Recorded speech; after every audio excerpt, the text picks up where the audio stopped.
Well, hi everybody. Welcome to another episode of the Godcast. My name is Father Alex. I'm the vicar of St Matthew's Church in Burnley, the host of the Godcast, and also the author of Our Daily Bread from Argos to the Altar, a Priest Story, which is my book, which is out now and available on Amazon and Waterstones and wherever you get your books from. So do check that out. Really looking forward to this interview that we have now for you with Scott Kyle. Scott is a very well-known actor who's appeared in shows such as Outlander and Kajaki. He's also in a wonderful play, or a play that's going to hit the road, and we'll be learning about that in the interview, and a little bit about his faith as well. So I do hope you enjoy this interview now with Scott Kyle, and if you do, then please subscribe and perhaps share it with friends and loved ones and family, and get the message out there. But for now, enjoy the Godcast with Scott Kyle. Well, I'm delighted to say that joining me on the Godcast today is Scott Kyle, and you've seen the intro, so Scott is a well-known actor and gentleman from Scotland. How you doing, Scott?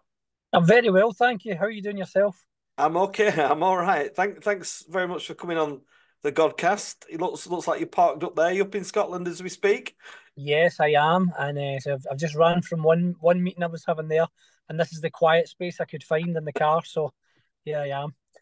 So let's start, Scott, by unashamedly plugging your play that's about to go back on the road after a bit of a sabbatical. Just tell people about this play that's been out there for some time now. Okay, well, so first of all, if people want to find out a bit more information about the show or tour dates for it, the best place to find that is on my website, which is www.scottkyle.co.uk. So that's Scott with two T's and it's KYLE.co.uk.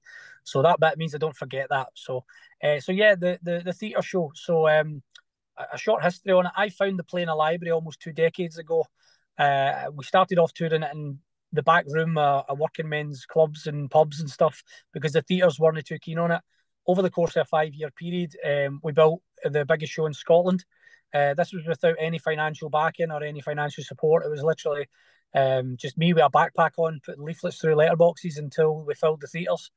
And over the course of the 5 years, the show won accolades. I won the Stage Best Actor Award at the Fringe in Edinburgh, and it went on to be Scottish theatre's great success story of recent times. Um, After 5 years, the writer exercised his right to take the show back. So I lost the rights to the show. That was 13 years ago, and in recent months, just maybe 4 months ago, I was approached by the writer and said, "Would you like to take the play back?" So it was a wee bit of trauma there and a wee bit of overcoming some of my past trauma with the show.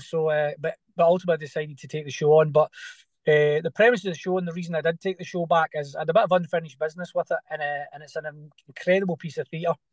So the show is the story of two rival football fans. So we've got Billy from the Rangers side, and we've got Tim from the Celtic side, who find themselves banged up on the morning of the Old Firm match for non-payment of fines. So they've been locked up by Harry, the jailer, the warden, who's put them in the same prison cell to make his life a bit easier, because he's got to clean the cells when he finishes his shift. He wants to get off, and he puts them in the same cell. So what happens is both of their wives have went to the local bookmakers and put every penny they have on each respective side to win. So ultimately, whoever wins the match, that's the one that their wife will collect the winnings, pay the fine, and they'll get out. But there's many twists and turns on the way to the end of the play. Not to mention that Harry, the turnkey that's locked him up, he's waiting on an important phone call about the health of his grandson. His grandson's in for a big operation. He's not too well. So as the story unfolds, Billy and Tim persuade Harry to let him watch the TV through the hatch in the prison cell. But ultimately, they get a wee insight into Harry's life as well. And it starts to build a bridge between these two men as they come together to support another human being who's having a bit of a tough time at the moment. So that's the Yeah. short answer. And it's called Singin. I'm no Billy, he's a Tim. Just explain that to people who, from Lancashire might be watching this. Like, what does this mean? What is it? Well, singing "I'm Not Billy, He's a Tim." It's actually there's a song, and it's singing "I'm Not Billy, I'm a Tim," which the kind of Celtic fans would sing. So Des Dillon, when you see the play, it'll make sense. But he's done a wee play on words with the title. But also, as I said at the start, Billy represents the Rangers fans, so he's part of the Billy Boys, and Tim represents the Celtic fans as well. So there's loads of plays on words within the title of the show. But ultimately, if people are coming along, they're going to laugh an awful lot. They'll maybe be crying, they'll be singing, they'll be dancing. There's a lot goes on in the 90 minutes of the show as it unfolds, and ultimately we've got there's an anti-sectarian message all the way through the show, and a real for humanity story essentially. I've done multiple projects over the years. One of them was I was playing a soldier in a true story, and one of the things was how far the soldiers would go for their mates. Well, in this is people being able to put aside their differences for the sake of another human being. And although Des Dillon, the writer who's wrote this incredible piece of theatre, has used the vehicle of Rangers and Celtic, and in this instance, it's the sectarianism between Catholic and Protestant, it could just as easily be set today, and you could put an Israeli and a Palestinian in the prison cell and play the show out. And it's about two people coming from opposite sides having to find a way to come together through the humanity towards supporting somebody else who's having a tough time. It could be Montague Capulet if you went back to Shakespeare times, and it could be Sonny Shiite. Kind of there's references in it to Croatia and Serbia as well. So there's lots in it. So, what was the initial attraction, Scott? Was it the fact that I'm guessing you're a football fan, are you? Or... So yeah, growing up, I haven't shared a prison cell, fortunately, with anyone other than in the play. But growing up, I did share a bedroom with an older brother. So when I found the play in my local library, I graduated college as an actor, and I'd set up a production company because I thought that's the best chance to get my first job. And I found this play in the library, and I read it, and I could see the banter and the tit for tat things that were going on in the prison cell, and I just thought that's like sharing a room with my brother, my older brother. So first and foremost, I thought it was a great piece of theatre. Yep, big football fan as well. And it was something that I thought I could identify with, and a story that I felt anyone in Scotland or grown up in Scotland could definitely identify with. The nice thing about the show is it transcends just the football tops, and it transcends Scotland, because we've been to Northern Ireland with it, we've been to the Republic of Ireland, we've been down to England with it, and we're meeting fans from all over the world. So America, Canada, expats are all over the world, and also Rangers and Celtic are global brands. So there's an audience for this anywhere in the world. What do you think makes that Celtic Rangers such a hot rivalry in potato? Scott, I'm a big Burnley fan, and we have a big rivalry with Blackburn. I'm sorry to hear that, Alex. Well, I am at the moment, brother. Tell me about it. But we've got a big rivalry with Blackburn Rovers, and that is pretty vitriolic, and it can get quite tasty, for a better word. But I've also had people on the Godcast. I've had Trevor Stephen on, who played for Lou McCarry, who played for Celtic, and a Burnley legend who wasn't so much a Celtic legend, Andy Payton, came on as well, and they all talk about this kind of extraordinary. Entering an extraordinary kind of relationship between two clubs. Trevor Stephen was interesting because he didn't really know much about it before he got there, and he was like, people were encouraging him to kind of be part of it, but he kind of found it better to try and stay apart. What is it, Scott, that drives it now? I mean, because the sectarianism is, the collapse of the church in Scotland is not that, doesn't mean it's there as it was. What do you think? I think it's like anything, is people want to be part of something. So, it's very tribal, and there is definitely something about getting together with your mates and singing and having a common goal and a common goal that you want to achieve. So the football teams are an absolute vehicle for that, which suits. And then I suppose with the history of the clubs and the history in Scotland, of Celtic being predominantly Catholic and Rangers being predominantly Protestant, just adds the fuel to it and gives it the kind of perfect vehicle essentially for it. And it becomes the tit for tat, starts off with wee tiny things, and then it grows into something huge. And I suppose that's the whole point of the show, and why it's really important, and showing you. I mean, we've done workshops and stuff over the years with Nil by Mouth and various different anti-sectarian organisations, and unfortunately over the history, and probably there'll be many to come, that people lose their lives over these sort of things. We went to Northern Ireland and as three young guys from Glasgow, thinking we knew a thing or two about sectarianism because we grew up in Glasgow. When we went to Northern Ireland, we couldn't believe the peace wall, kind of was there. And when we spoke to some of the people there, they would say the peace wall, the gates get closed 4 times a year. Do you know when? And I was thinking, well, probably Christmas, maybe New Year. And they revealed to us that the 4 times a year when Rangers play Celtic or Celtic play Rangers, decide how you want to frame that one. But kind of the dividing wall gets locked, and you can't go from one community to another 4 times a year when a football game takes place in a different country is a bit mad. And what we realised when we went to Northern Ireland with the show, and generally we were worried, we didn't want to upset the peace process, that had been kind of agreed when we were going over with the show.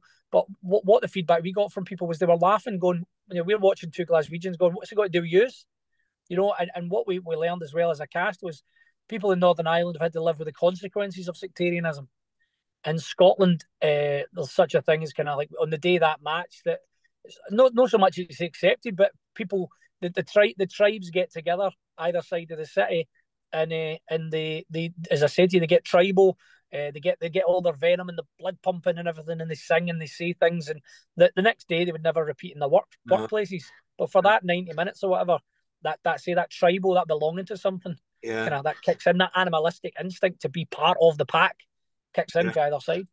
And what about you, Scott? Were you raised in a religious family? Did you have a religious upbringing, or? No, I never had. I never grew up with a father in our household, and my mum was busy working multiple jobs to just keep us fed and clothed. So there wasn't like an allegiance or a family side that went to. If I'm being honest, I don't even know that if I think my older brother picked Celtic as his team, and I think I was 2 years younger, and I think a bit of me picked Rangers just to be the annoying little brother. I don't think there was anything in that at all. And then as I got to grow older, kind of like some of your friends would maybe go to the football, or I was fortunate enough to get a free ticket to go to one of the games, and that happened to be at Ibrox. I've never been what you call like a supporter that goes to the games. I've not grew up in a household that went to the matches. We never did disposable income, but I've always enjoyed watching the football and cheering on the teams. And I remember I kind of grew up, as a kind of a Rangers supporter growing up in the years of 9 in a row and stuff. And I always remember watching one of the VHSs at the time. It was Brian Laudrup, the Danish superstar that played for Rangers. Essentially, he said when he was kind of asked about it, he said, "Well, what do you think?" And he says, "I love football, and when it gets anything more than that, it's not for me." Yeah. Do you know what I mean? And I could kind of identify that because I've got mates that were mates from both sides. Kind of my older brother. I was the godfather at the communion of the kids, and I remember going up to the minister and I didn't know what to do. I said, "Sorry, I don't know what I'm doing. I've never been here before." And the minister would let me know in no uncertain terms that I should have known what I was doing, and I should have been to the chapel before then. So yeah, but I never kind of grew up with any steer, if that makes sense. And to be honest, to this day, I'm more. I mean, I love watching football. I watch a lot of the English football as well, but I certainly don't hold any of the views that are portrayed in the show. Are very much me taking on the role of Billy, the character. There's and a lot of times in life, there's a bit of you in every part that you play because you're bearing your soul. So there's evidently a bit of any actor in any part. But I mean, I'm very much for coming together. That's why I love the play. I like the fact that the guys can put their differences aside for a greater good. Has the dialogue changed in any way over the years? Yeah, loads. I mean, obviously, all the players from 13 years ago are long gone. The managers are long gone. But ultimately, the arc of the story is so. It could be a big compliment to Des. I would say it's perfect. It's an absolute perfect. Perfectly written. But I mean, I'm saying perfectly written. I've been involved with the show for 20 years. Des had it in a drawer for 12 years before I ever seen it. So it's been 30 years in the making, this piece of award-winning theatre that we've got. And it gets updated with daily. I mean, if something happens today with a transfer news, the cast are in a WhatsApp group saying, need to change that wee bit and make that wee bit. But ultimately, the story is the two guys get locked up, and they have to overcome their differences to support the turnkey. And it's got all the hilarity and stuff of there being a live football match going on while the guys are in the cell. So it's great fun. It's great fun to be in, and it's great to see. I mean, we've played to 3,000 people at the SECC. I mean, that's the energy coming off a crowd that big when they're laughing. You feel the wave of laughter. Yeah, it's close to being a stand-up comedian with the big crowds as you'll ever get, I think. Can imagine. Yeah. Mm-hmm. And you've your career's pretty extensive, Scott, isn't it? What When did you know you wanted to be an actor? Were you a really young kid, or was it I'd say this is where I mean I've done various projects over the year. Actually, I did a project in a church, and one of the things. So I'm coming from a theatre background. I was kind of working in a church as doing an arts project with them, and I was kind of saying, now the theatre's kind of stole your gig. I said, you were doing spoken word, you were doing singing, you were doing coming together as a congregation, spoken word. Everything's all there. The magic's the same thing. The theatre took it, put a spin on it, and even the communions, you've got your bread and wine. The theatres are selling their wine as well. But but uh, but yeah, I think I look at it as storytelling. Even at acting's it's not a word I use to describe myself. I see myself as a storyteller, and I think it's ingrained in everybody. I think if you gave anybody in the world 10, 15 minutes of your undivided attention, what a story they could tell you. Yeah. And then it's a matter of picking the right stories for the right storytellers. So that's why I take no offence at all when I go into an audition and I'm not cast. I trust a higher power that those roles are allocated for the right person. So Yeah. I go in and I can be relaxed, and it's like I don't even need to desperately want the role. I just know that if I'm the right person to tell this story, then I'll be chosen, or I've already been chosen. So I kind of look at it as a storytelling. But so and my point being there, sorry, was we grow up, everything we learn through storytelling, and everything we do, we end up we tell stories as we grow old, and our kids, we're the storytellers in their life that educate them. So then to go on the stage, all you're doing is you're taking on board somebody else's story, and you're telling their story. And I absolutely love it. I look at it's a very spiritual experience, being on the stage and taking on somebody else's worries and their trials and tribulations for the period of it. And it's a blessing. Yeah. Was there anybody who really inspired you as a young guy as an actor? I went to school with a couple of famous actors. We weren't friends, but they were at the same school. One was John Sim, and the other guy was Lee Ingleby. And they in interviews have talked about this guy who was called Brian Wellock, who was quite a gregarious, really colourful drama teacher. And we all thought the world of him because he was just fabulous. Was there anybody in your early days, Scott, that you could perhaps liken to Mr. Wellock? Yeah, I mean, but my drama teacher at Stonelaw High School was Mr. Roy, so David Roy. He's now lives in Australia, and as part of some of uni studies, I read some papers that he'd written, which was quite interesting. So he was my drama teacher. But I think ultimately going back to the storytelling aspect of, I grew up watching Billy Connolly, who's one of the greatest storytellers of our time. And that I kind of watched that kind of stuff and thought I love how he's telling stories, making people laugh, coming together, and also overcoming a lot of things as well. Because Billy used humour to bring people together as well. So yeah, I would say that's the ultimate storyteller. And also there's another kind of speaker that this was in my 20s. I kind of discovered a man called Wayne Dyer. Wayne Dyer's a kind of a spiritualist or a motivational speaker from America. And I used to listen on my night shift to Wayne Dyer, and he had a very different outlook to life to anyone I'd ever met. And I think it was unique to probably my background. I don't think anything I'm about to say just now would be unique to maybe anybody watching or listening. But Wayne Dyer was the first person I chatted about that you don't feel at anything, you produce a result. And I was like, I wonder what he's meaning with that. And then he gave the example of you put a golf ball on a golf tee and you swing and you miss. You haven't failed. You produced a result. It's what you do with that result. Do you decide now, there's no point in me swinging here because I'll never hit anything, and you give up and you go and do something else? Or do you keep swinging until you hit the ball and it goes through a window? And then you haven't failed either. Just get another result. And now what you're going to do is keep trying to hit the ball now and stop going through people's windows with the ball until eventually you get to the stage where you're potting, you're getting the golf ball in the hole.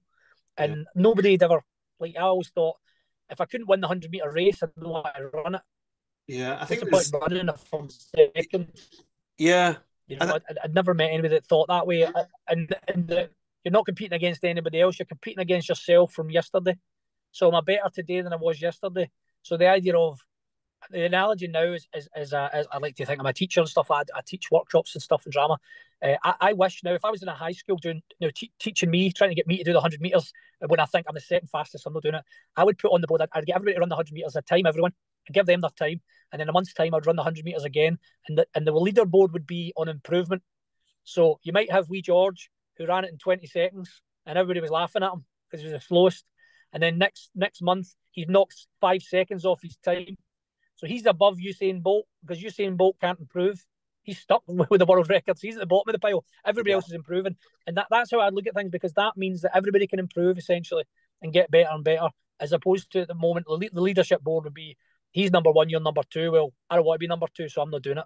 Yeah, it's really interesting listening to you talk, Scott, because I'm very blessed that Shem was plugging. I've published a book. It was by colleagues. Hold it steady so we can see it. Hold it steady. It's good. Our Daily Bread from August to the Altar, and it's been a joy that because of the responses that people write to you and tell you, and the feedback that you get. So the side of the storytelling it absolutely resonates with me. But then also, I come from a retail background. The book's called From August to the Altar. I worked for August for 20 years, and a lot of the improvements that the company tried to get out of their managers was through storytelling. Quite often they would have an actor or a musician or a sports person talking about some of those very fine, subtle differences, but from day to day to day to day. And, I remember some, the swimmer, Adrian Morehouse, tells a similar story to what you've just described about those small improvements. So it really does resonate me with this, what you've been talking about.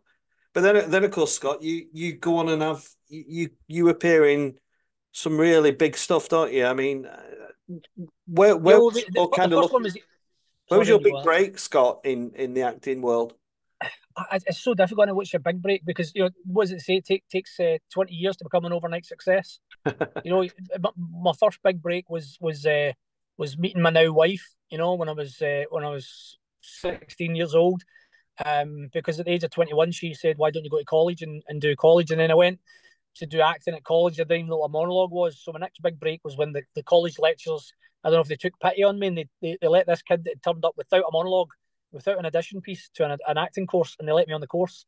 And then finding the play is another break. Having my college lecturer helping us produce the show and coming on the tour with us, and then obviously we did Billy and Tim for 5 years. I won the stage Best Actor award, and then I got Angel Share. So probably somebody out there would say that might have been your big break from other people's point of view, doing in the first movie.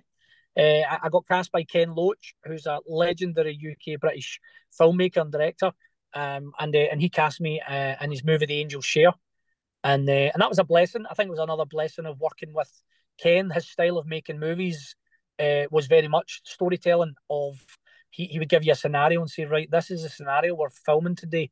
How do you think? What do you think? How do you think this would unfold? And he was asking for your input into the script, and he was asking for your ideas. And I really felt like you were making a movie with Ken Loach. There's been other times I've been on projects, and you are definitely a hired hand to do a job that somebody's decided, and this is how we want it said, this is how we want it done.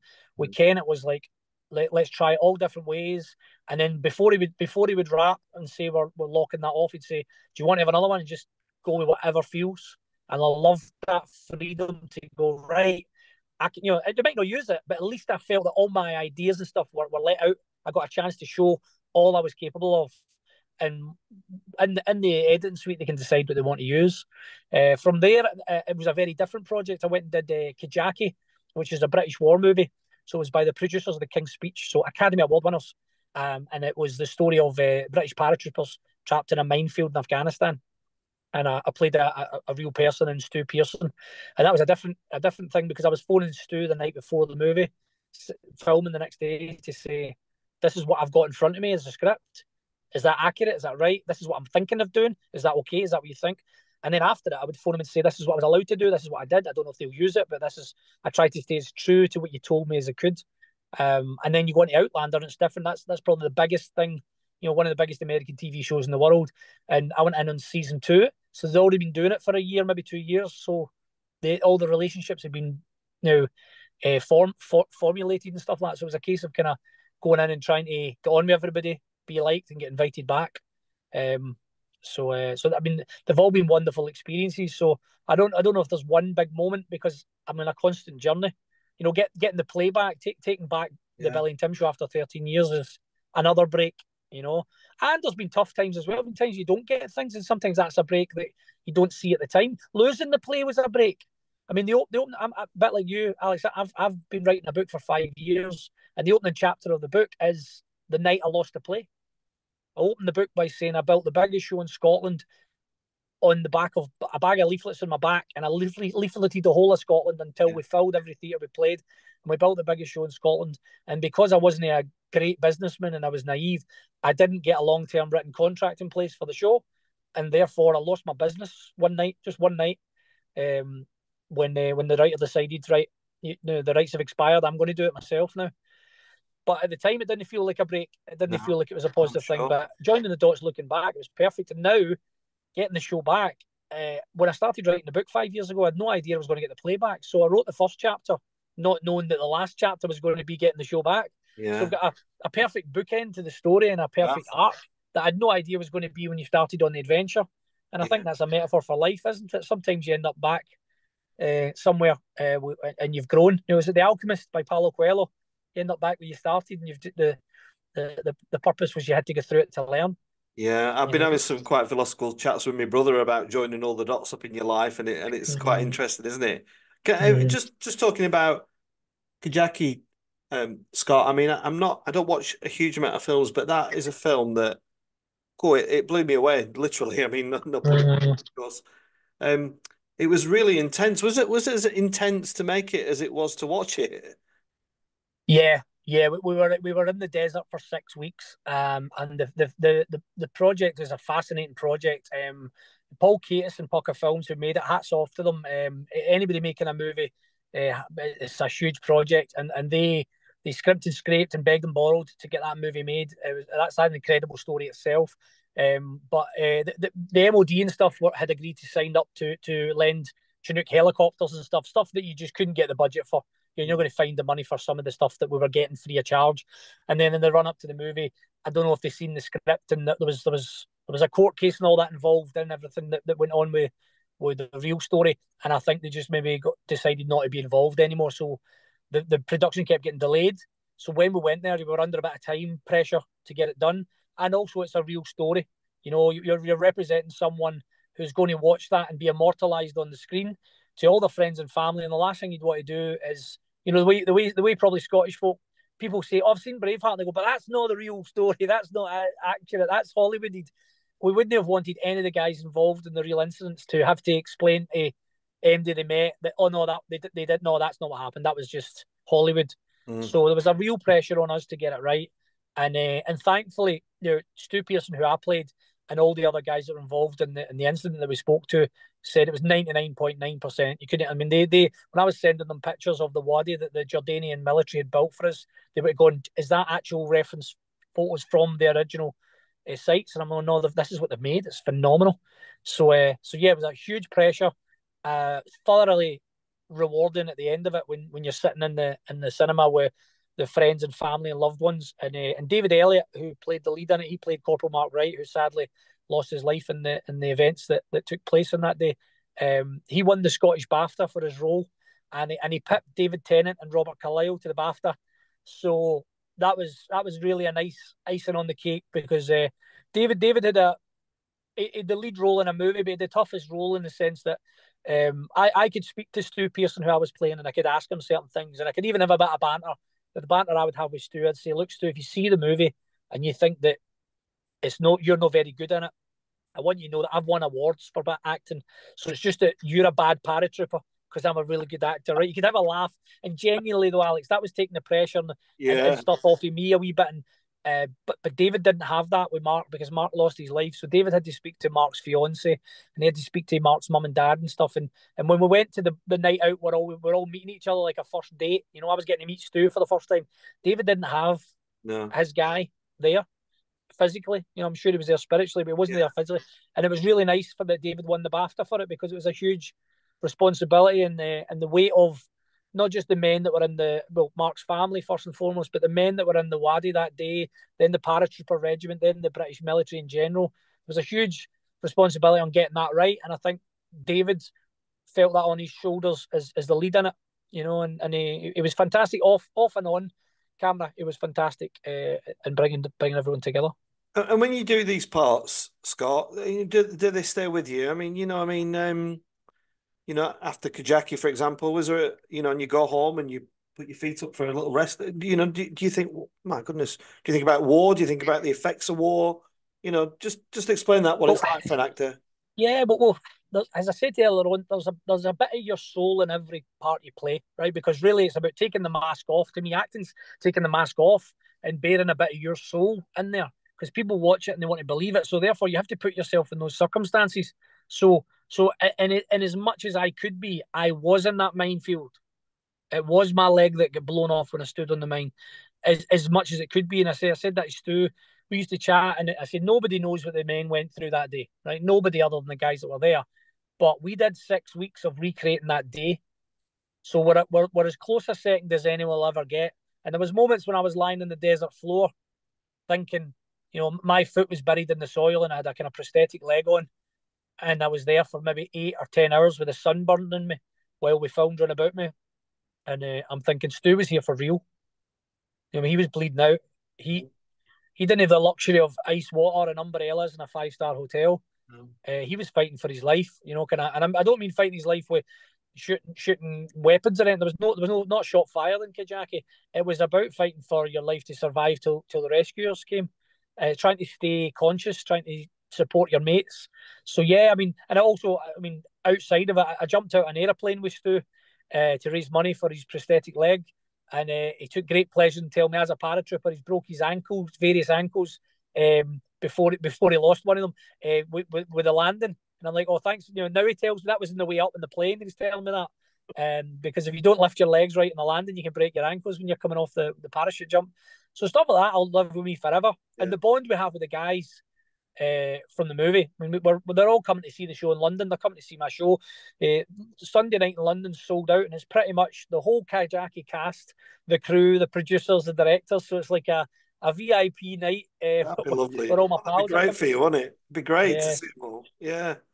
And I've loved chatting to you, Scott. But you said earlier about you teach people, and I'm not very. I don't think of myself as very academic. I've always been a creative kind of person, and I'm just wondering what you think about the way of education of the arts, as it were. I think I see music not as important as it seems to have been once upon a time in schools, for example, and I wonder if that applies to things like drama. What most people aren't going to have the success that you've enjoyed, but that doesn't mean it's not a good thing, right? I mean, it's an important thing, isn't it? Just say how you educate some of our young people in learning about acting and drama. Well, can I mention earlier on, to me, a big part of when I go and perform is I go and I meditate first and foremost, and I get my mind quiet. I ask a higher power to make me an instrument. Make me an instrument, give me all the lessons I'm going to learn. Even my mantra is kind of thank you. So I say thank you, thank you, thank you. How may I serve? How may I serve this audience? How may I serve my castmates? And I walk out of that stage and I turn it over to a higher power and trust that whatever's going to happen was meant to happen. And even the nights that things go wrong, I know going out there that if they're going to go wrong, I'm grateful for the lessons I'm going to get. And I think when you turn it over like that to something higher than yourself, it takes the pressure off you. Also lets go of any ego you've got, because you're going, whether it's great or it's not great, it's great. It's bigger than you are. So I kind of start from there, and if you can kind of clear your mind of the ego and everything else, and go back to the storytelling around the campfire.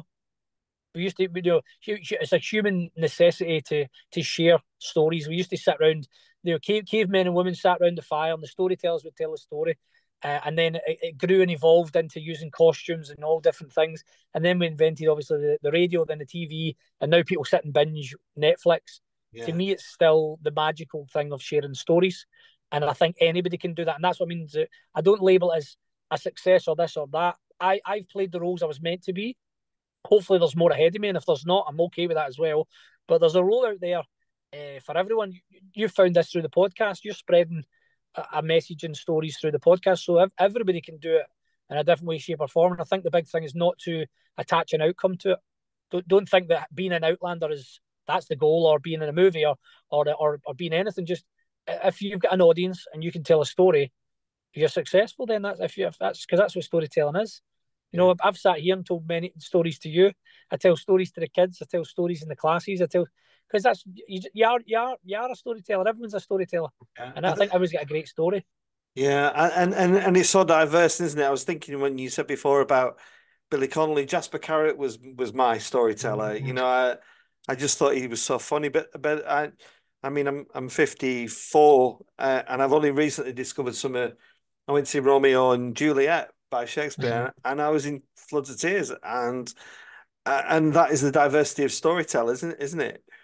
Well, I was lucky enough. I went to Milan and I played Romeo in Romeo and Juliet in Italy for 6 weeks at the Piccolo Theatre in Milan, and it was my I went to college for 3 years, and in those 6 weeks, I think I got the best training ever from the Italians.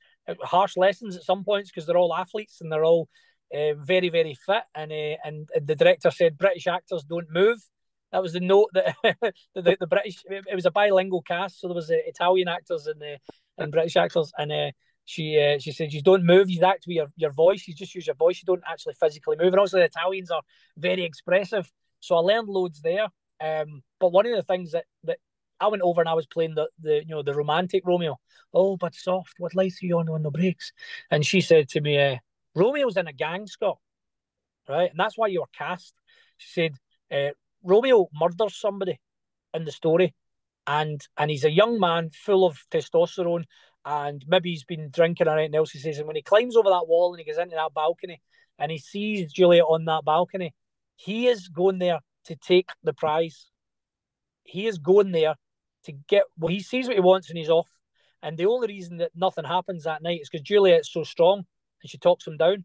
And I was like, wow, that's a very different take on anything I'd ever heard about Romeo and Juliet. And it really affected how it was played. So you had Romeo, the young man full of testosterone, going in and going, right, I like what I see, and I'm gonna get it. And Juliet was having to go, well, if you're serious and you really like me, and come back tomorrow when you're sober, come back tomorrow and we'll get married.